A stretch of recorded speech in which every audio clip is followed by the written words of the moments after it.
நம்ம ரேஸ்கோஸ் பகுதியானது 19ஆம் நூற்றாண்டுல பிரிட்டிஷ்காரங்களால இந்த குதிரைகளை வந்து ஓட்டுவதற்காக ஒரு ரவுண்டா அவங்க அமைச்ச இடங்க. இந்த சிறப்புமிக்க இடத்துல இன்னைக்கு வந்து நம்ம பல்லாயிரக்கணக்கான பேர் வந்து காலையிலும் மாலையிலும் வாக்கிங் போறக்கு, ஜாகிங் போறக்கு, யோகா மற்றும் உடற்பயிற்சி பண்ணுவதற்கு, அப்புறம் குழந்தைகள் வந்து ஃபேமிலியோட வந்து விளையாடுறதுக்கும் பொழுது கழிக்கிறதுக்கும் சிறந்த இடமா இன்னைக்கு திகழ்ந்து வருதுங்க.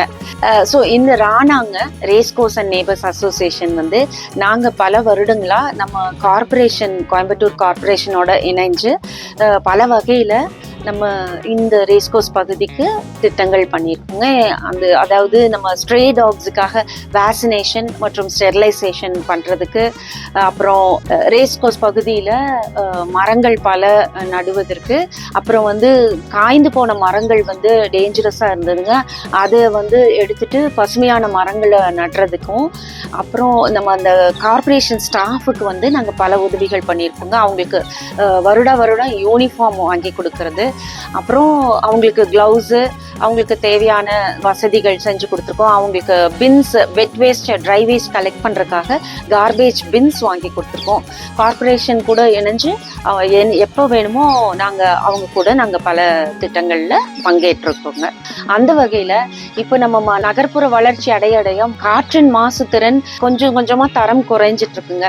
ஸோ நம்ம ரேஸ்கோஸ் பகுதியில் காற்றின் மாசுத்திறனை அதிகரிக்கவும், கிரீனரியை இன்க்ரீஸ் பண்ணுறதுக்கும், மரங்கள் பல நடுவதற்கும், ரெயின் வாட்டர் ஹார்வெஸ்டிங் திட்டத்தில் எங்கேயும் மழை நீர் சேகரிப்பு இல்லாமல் நிலத்தடி நீர் வந்து உயர்வதற்கும், இதற்கு எல்லாத்துக்குமே இணைந்து நம்ம சிறுதுளியோடு இணைந்து செயல்பட நாங்கள் சிறுதுளிக்கு 5 லட்சம் ரூபாய் நன்கொடை கொடுத்துருக்கோங்க.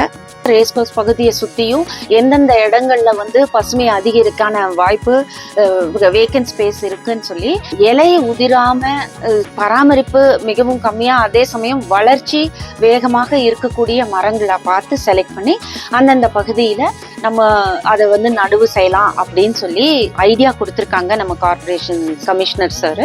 அதன்படி நாங்கள் செயல்படுத்துறதுக்கு தயாரா.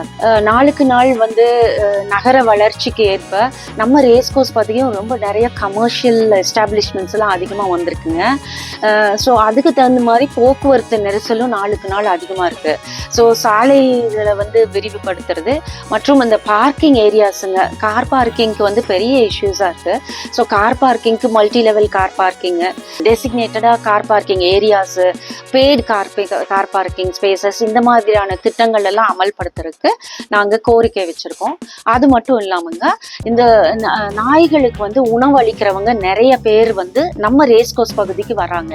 அவங்களுக்கு நாங்கள் எங்களுடைய தாழ்மையான வேண்டுகோள் என்னன்னா, குழந்தைகள், பெண்கள் மற்றும் நடைப்பயிற்சி செய்கிறவங்க இருக்கும் பகுதியில் நீங்கள் அந்த தெரு நாய்களுக்கு உணவு வைக்காம, நீங்கள் பர்டிகுலராக நாங்கள் டெசிக்னேட்டட் ஃபீடிங் ஏரியாஸ் அப்படின்னு ஒரு 2 ஏரியாவை வந்து கார்பரேஷன் கூட இணைஞ்சு நாங்கள் தேர்ந்தெடுத்திருக்கோங்க. அந்த ஏரியாவில் நம்ம தெருநாய்களுக்கு உணவளிக்குமாறு நம்ம பப்ளிக்கை வந்து நாங்கள் தாழ்மையோட கேட்டுக்கோங்க.